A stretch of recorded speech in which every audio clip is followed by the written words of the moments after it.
Parla tifoso dell'Azzurra. Ecco il tuo presentatore che porta un'altra importante notizia sul club. Prima di iniziare ricordati di lasciare il tuo like e di iscriverti al nostro canale per non perderti nessuna novità. Oggi vi portiamo buone notizie sull'attaccante Giovanni Simeone.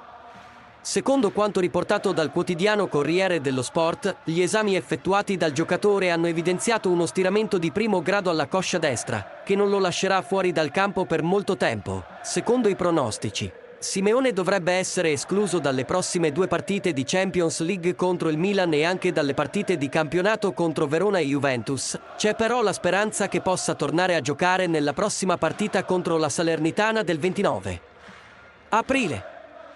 E ci sono i tifosi napoletani. Cosa ne pensi della notizia? È un sollievo sapere che Simeone non starà fuori a lungo, vero?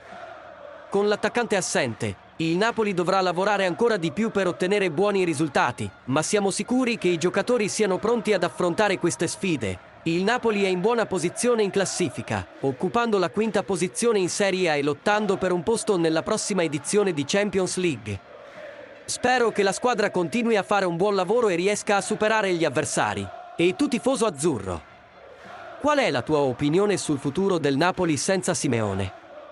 Lascia i tuoi pensieri nei commenti e non dimenticare di seguire la prossima partita della squadra contro il Verona il 17 aprile.